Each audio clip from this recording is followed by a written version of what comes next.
Teman-teman, 1 minggu terakhir ini IHSG bergerak kurang menarik ya, minus 0,65%. Nah, kalau kita perhatikan nih dari pergerakan asing, Jumat kemarin aja asing itu sudah minus 536 billion, oke? Dan kalau kita tarik 1 bulan terakhir, asing ternyata sudah minus 1,5 triliun.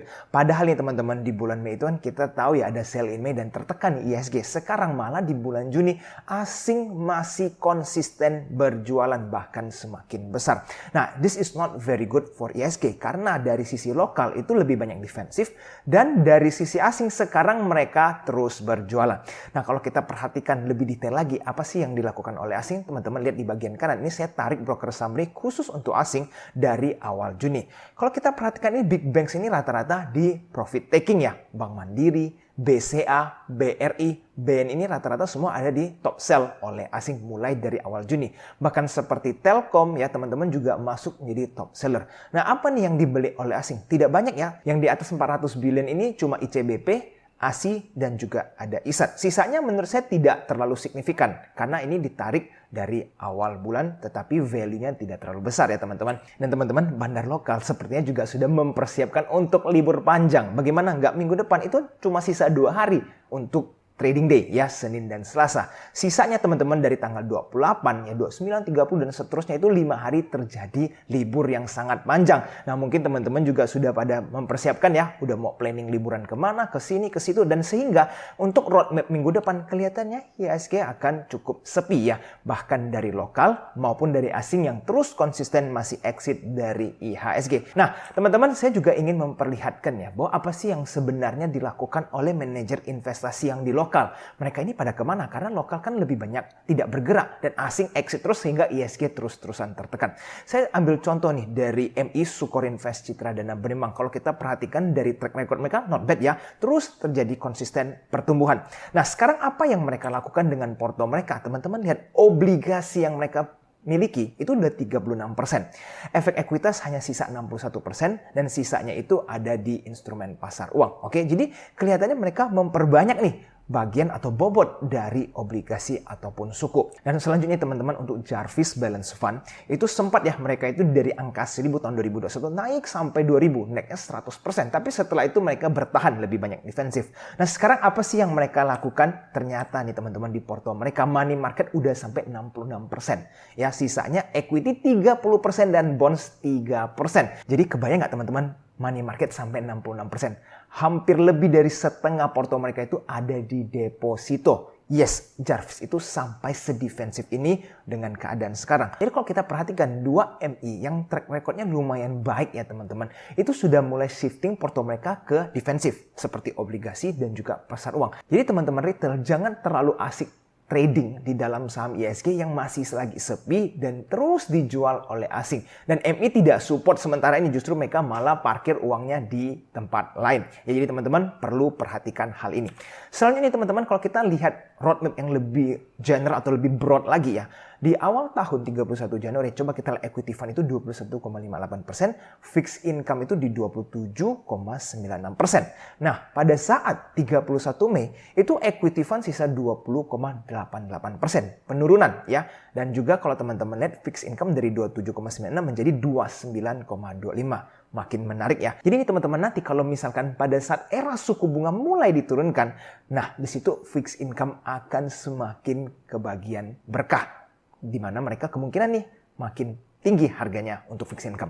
Oke, selanjutnya kita akan membahas sedikit tentang The Fed ya teman-teman. Di mana mereka sudah ketok palu bahwa mereka tidak akan menaikin suku bunga untuk sementara ini. Tetapi mereka mengatakan bahwa mereka itu ada potensi menaikin 2 kali lagi sampai penghujung tahun. Jadi kemungkinan peaking at 5,6%. Itu planning sementara ini ya.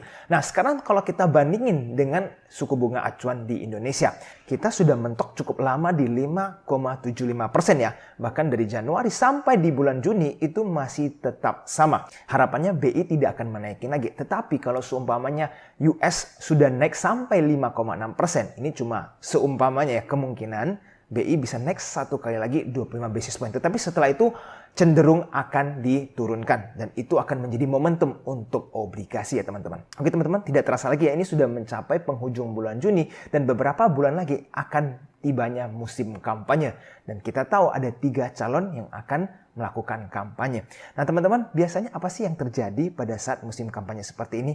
Para pelaku bisnis lebih banyak wait and see karena mereka ingin melihat nih kira-kira arah roadmap-nya siapa sih akan menjadi presiden. Dan kalau sudah kelihatan nih lebih jelas kira-kira siapa sih yang akan menjadi presiden, di situ saya baru melihat potensi capital inflow yang cukup kencang. Jadi teman-teman, so far ini memang akan lebih banyak wait and see di capital market. Dan hopefully siapapun yang menang, Indonesia akan tetap maju. Teman-teman, selanjutnya kita akan membahas saham yang satu ini ya, RELF, Real Life Asia PT Graha Mitra Asia. Nah, saham yang satu ini memang bikin saya benar-benar takjub. Kenapa? Karena dengan 8 karyawan, saham ini sudah 2 hari melantai di bursa dan sahamnya ARA 2 kali secara berturut-turut. Ingat, ini hanya dikelola hanya 8 karyawan ya teman-teman. Sekarang kita coba perhatikan dari sisi grafiknya. Itu sempat tuh dibikin panik hari pertama, setelah itu diangkut, lalu di hari kedua masih lanjut arah. Nah, saya tidak mengajak teman-teman untuk HK saham ini. Saya ingin mengingatkan bahwa ini sebuah perusahaan yang staffnya itu sedikit, tetapi sahamnya bisa terus-terusan terjadi kenaikan. Nah teman-teman, ini ada post dari Pak Fir Foundation ya, bahwa mereka ini bertemu Pak Fir dengan PT RELF ini ya, dan kelihatannya mereka cukup happy dengan hasil IPO mereka kalau sudah naik 2 kali arah beruntun ya. Dan ini cuma asumsi ya teman-teman, bayangin ini kan di foto ada 5 orang ya, dan karyawan mereka kan ada 8. Jadi kalau 8 staff, 5-nya sedang makan-makan seperti ini, berarti di kantor cuma ada sisa 3 staff dong yang mengelola perusahaannya. Oke, this is just joking ya teman-teman. Tapi ya, sebuah saham dengan 8 karyawan ternyata bisa bikin sahamnya arah 2 kali berturut-turut. Dan kita tidak tahu apakah akan lanjut atau tidak lama lagi akan mulai balik arah. Dan saya tetap ingin mengucapkan selamat buat RELF ya, karena sahamnya terjadi kenaikan yang cukup signifikan. Dan teman-teman, masih ingat kan 2 minggu lalu saya ada post tentang trik cuan lebih cepat di IHSG. Ternyata bukan menjadi investor ya teman-teman. Tetapi caranya teman-teman bikin sebuah perusahaan, hire beberapa orang, lalu teman-teman mempersiapkan itu untuk IPO, untuk dijual di IHSG. Nah, itu cara yang jauh lebih cepat untuk teman-teman mendapatkan cuan dari IHSG. Oke teman-teman, selanjutnya kita akan membahas ada sedikit breaking news yang terjadi di Amerika ya. Ada 2 orang terkaya ya, top 10 of the richest men, itu sedang ada sedikit pride war ya. Maksudnya apa? Mark Zuckerberg is ready to fight Elon Musk in a cage match. Ya, jadi teman-teman, 2 of the world most high profile technology billionaires, Elon Musk and Mark Zuckerberg, ini have agreed to fight each other in a cage match. Jadi Mr. Musk itu post a message on his social media platform Twitter ya, up for a cage fight with Mr. Zuckerberg. Ya, ini posting ya, tahu ya teman-teman, Elon Musk ini kan suka banget ya aktif di dalam Twitter. Lalu nih teman-teman, nggak nyangka ya, Mr. Zuckerberg itu the boss of Facebook and Instagram parent company Meta, then posted a screenshot of Mr. Musk's tweet with a caption, "Send me a location." Jadi di-accept nih tantangannya Mr. Musk. Nah, jadi teman-teman, kalau sampai kedua tech billionaire ini melakukan fight ya, seperti mungkin UFC style atau boxing, itu pasti akan sangat heboh di dunia ya teman-teman. Nah, teman-teman kira-kira tim yang mana nih? Elon Musk yang sebelah kanan atau Mark Zuckerberg yang di sebelah kiri? Pick your fight. Dan saya nggak tahu ya bahwa apakah fight ini akan berlangsung atau tidak. Teman-teman harus terus update. Sekarang teman-teman kita akan membahas tentang Bitcoin sedikit ya. Ini sangat penting buat teman-teman yang sudah lama di dalam Bitcoin ataupun yang sama sekali belum mengerti tentang Bitcoin tetapi teman-teman mulai mempelajari tentang Bitcoin. Nah, jadi teman-teman lihat akhir-akhir ini bahwa Bitcoin itu mulai terjadi kenaikan. 1 minggu terakhir Bitcoin mengalami kenaikan 14% lebih ya. Dan kalau teman-teman lihat dari grafik 5 tahun, Bitcoin itu kan sempat naik sampai 800 million, setelah itu mulai mengalami koreksi dan sideways, dan sekarang perlahan-lahan mulai kembali lagi ada rally di Bitcoin. Nah, kira-kira apa sih yang membuat Bitcoin mulai terjadi rally seperti ini? Coba kita pelajari ya teman-teman histori sebelumnya.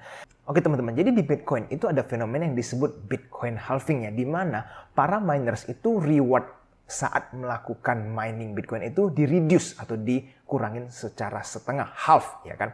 Dan ini terus-terusan dilakukan setiap 4 tahun. Oke, kalau kita perhatikan dari sisi grafik Bitcoin ya, di tahun 2012 mereka Bitcoin halving. Oke, ini terlihat bahwa Bitcoin itu cenderung ya sideways ya. Dan setelah di tahun 2013 Bitcoin itu naik nggak main-main. Rally-nya sampai multi-bagger berlipat-lipat ganda ya. Jadi teman-teman lihat ya, di tahun 2012 cenderung sideways, di tahun 2013 tiba-tiba Bitcoin rally secara sangat signifikan. Kita lanjut nih di Bitcoin halving selanjutnya. Di tahun 2016 Bitcoin tenang-tenang juga ya, dimana teman-teman lihat ya sepanjang tahun cenderung sideways. Lalu di tahun 2017 dan tahun 2018 awal Bitcoin mulai kembali rally dengan sangat kencang, dimana teman-teman lihat di bawah 2000 mendadak tembus mencapai 18.000 di tahun 2018. Kita lanjut lagi nih teman-teman, Bitcoin halving selanjutnya. Di tahun 2020 Bitcoin halving again nih. Dan setelah itu di 2021 teman-teman lihat ini rally-nya juga nggak main-main. Another multi-bagger. Jadi beberapa kali loh Bitcoin ini setelah halving itu naik multi-bagger, bukan cuma 100% ya, berlipat-lipat. Nah sekarang nih teman-teman, Bitcoin ini akan halving sekali lagi di tahun 2024 ya, di kisaran bulan April. Ini perkiraan ya teman-teman. Sekarang kalau kita lihat di tahun 2023 ini mungkin ya akan terjadi sideways, dan kalaupun ada kenaikan mungkin ada terjadi kenaikan beberapa belas persen ataupun beberapa puluh persen. Ini mungkin dikarenakan retail-retail sudah mulai berani berspekulasi di Bitcoin. Jadi pada saat menjelang Bitcoin halving ada yang spekulasi buy. Tetapi nih teman-teman, momentum puncaknya itu bukan di tahun Bitcoin halving 2024 nanti ya, tetapi di tahun 2025.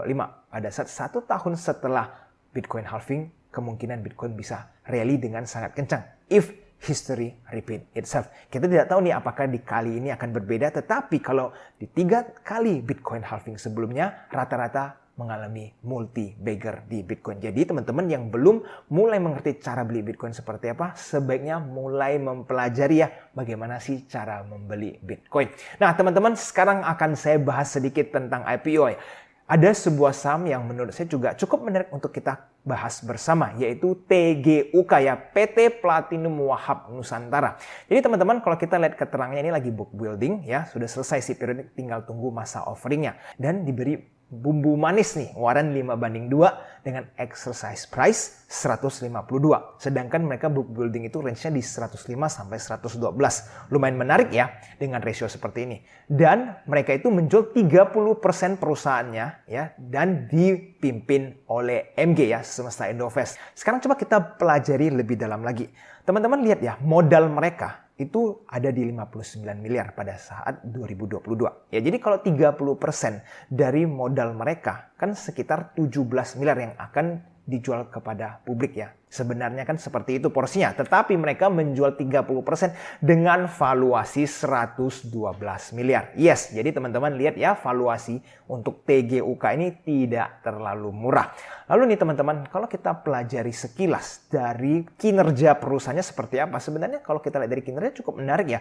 Terus bertumbuh dari tahun Covid 84 miliar naik jadi 111, lalu naik lagi menjadi 128 miliar. Jadi kalau teman-teman lihat laba bersahamnya ini tahun ke tahun itu meningkat. Dan teman-teman, kalau biasanya itu di bisnis industri F&B, either hit or miss ya. Kalau mereka 3-4 tahun itu nggak kuat, biasanya tutup. Tetapi kalau mereka berhasil, biasanya mereka bisa lasting untuk berkepanjangan.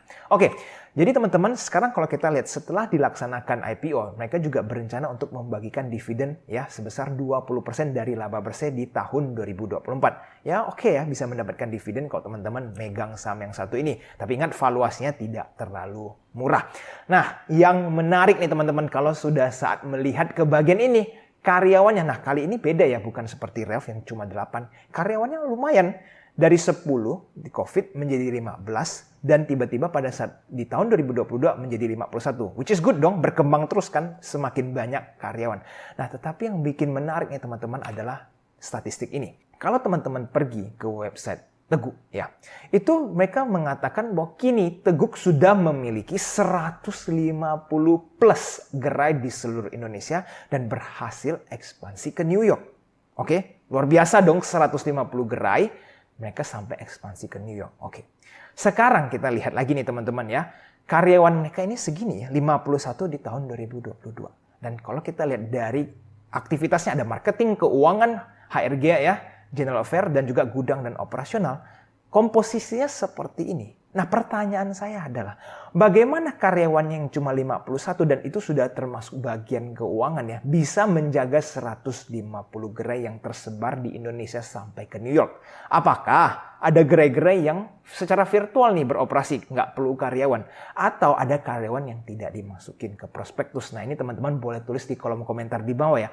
Bagaimana staff yang cuma 51 bisa mendadak 150 gerai? Nah, kalau di asumsi saya ya, di tahun 2023 ini berarti banyak banget tiba-tiba karyawan baru masuk lalu buka gerai secara masif. Itu perkiraan yang paling make sense. Karena kalau tidak, bagaimana cara staff yang sedikit bisa menjaga gerai yang sangat banyak dan tersebar di mana-mana. Oke? Nah, teman-teman kalau lihat Teguh itu bisnis modelnya ya seperti biasa F&B, jual makanan ringan, minuman manis seperti es teh dan lain-lainnya. Jadi opsi mereka lebih banyak dan kalau dari segi desain cukup menarik sehingga hopefully Teguh ini bisa long last bagi teman-teman yang ingin membeli perusahaan yang satu ini. Nah, kesimpulan saya untuk saham yang satu ini.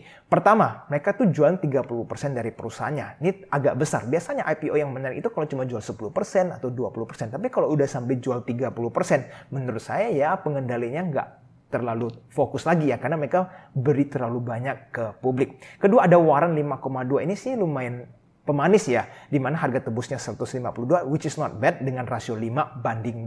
Nah, teman-teman kalau di poin ketiga, himpun dana ini mencapai 100 miliar. Jadi ya cukup besar bahwa si underwriter-nya ini perlu kendalikan lumayan banyak barang dengan dana 100M ini. Keempat, track record MG seperti sebelumnya, contoh kayak Turgo itu minimal ya satu hari ada bisa arah lah ya kalau MG yang bawa. Tetapi ingat MG itu cepat sekali gerakan. Jadi kita will never know untuk saham yang di satu ini. Dan kelima teman-teman, sekarang IHSG kan lagi sepi. Tidak banyak aktivitas yang bisa dilakukan. Bahkan MG pun tidak terlalu aktif di IHSG. Jadi bisa saja nih MG gunakan kesempatan untuk saham yang satu ini, TGUK ini, untuk dipermainkan harga sahamnya. Siapa tahu mereka bisa mendapatkan cuan. Karena IHSG lagi sepi nih, nggak tahu mau ambil sentimen di mana. Mumpung kebetulan TGUK lagi IPO, ya MG bisa saja setir saham ini dengan kencang. Nah, kalau dari poin-poin saya sendiri, apakah saya akan mengikuti beli atau tidak di saham yang satu ini? Saya akan wait and see dulu sampai harga offering keluar dan kita lihat ada berita baru apa sih untuk TGUK ini. Kalau everything is okay, mungkin saya akan ikut dengan partially beli di masa IPO, lalu kalau tiba-tiba sahamnya turun, saya akan nambah di ARB. Siapa tahu saja seperti Ralph ya, dibikin panik awal-awal setelah itu diangkut. Tapi teman-teman sebaiknya tunggu sampai prospektus final offeringnya keluar ya. Dan teman-teman, jika teman-teman suka dengan video-video seperti ini dan informasi yang disajikan oleh AJ Invest, pastikan teman-teman ikuti juga Instagram kami di AJ Investor Official dan selalu ikutin Clubhouse bersama AJ Invest ya setiap hari Minggu jam 8 malam dan saya akan cantumkan linknya di kolom komentar di bawah. Oke teman-teman, kita sampai di penghujung video hari ini yaitu bagian honorable mention. Di episode kali ini kita akan membahas saham yang satu ini, yaitu adalah IPCM ya, Jasa Armada Indonesia. Nah teman-teman, kalau kita lihat dari sisi teknikal, ini harganya belum terjadi pergerakan yang signifikan ya. Sudah hampir setahun IPCM bergerak cenderung sideways. Lalu kita lanjut lihat lebih detail ya dari sisi pemegang saham. Teman-teman kalau perhatikan, ini paling besar pengendalinya 76% ya PT Pelindo. Lalu masyarakat ya, para retail itu di bawah 7%. Jadi komposisi masyarakat di saham yang satu ini sebenarnya sangat kecil. Kalau kita lihat lebih detail lagi, para pemegang saham ini jumlahnya kalau kita bandingin di akhir tahun 2022 kan ada 5.700. Dan pada bulan Mei itu sisa 5.500. Berarti semakin tipis nih retail-retail yang berada di IPCM. Sehingga teman-teman kalau mau memperhatikan yang satu ini cukup menarik ya. Karena retail-retail sudah mulai lepas saham yang satu ini. Nah sekarang kalau kita lihat dari sisi balance sheet nih teman-teman. Equity 1,2 billion. Oke, this is very good. Lalu kalau kita lihat dari liabilities 334. Berarti debt equity perusahaan IPCM ini sangat bagus rasionya. Dan kita lihat dari sisi cash flow statement juga. Free cash flow mereka lumayan sehat ya, 102 billion. Jadi ada positif free cash flow. Lalu kita lanjut dari sisi kinerjanya seperti apa. Mulai dari tahun 2021, di kuartal pertama kalau kita bandingin itu dari tahun-tahun naik ya 185 billion ke 213 ke 292. This is a constant growth which is very good for IPCM. Dan dari sisi net profit juga ada konsisten terjadi kenaikan 33 billion menjadi 38 dan menjadi 47. Berarti secara performance ini masih sangat bagus.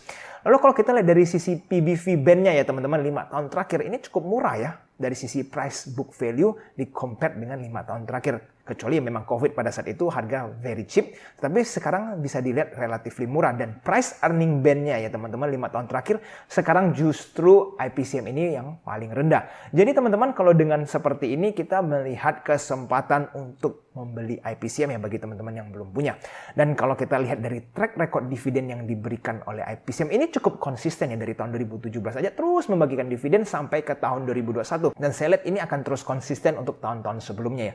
Jadi kalau sebelumnya aja bisa mendapatkan yield 7% dengan performance seperti itu, saya rasa untuk tahun-tahun berikutnya dengan profit yang lebih tebal, maka harga yang sama memberikan yield yang lebih tinggi. Jadi teman-teman bisa mempertimbangkan IPCA menjadi watchlist teman-teman sekalian. Oke teman-teman, video hari ini sampai di sini dulu ya. Semoga apa yang saya sampaikan semuanya bermanfaat untuk teman-teman semua. Jika teman-teman merasa video ini bermanfaat, jangan lupa untuk tekan tombol like-nya dan subscribe channel Eji Invest supaya teman-teman tidak ketinggalan dengan informasi terbaru seputar saham. Sampai jumpa di video selanjutnya. I'll see you next time. Bye-bye.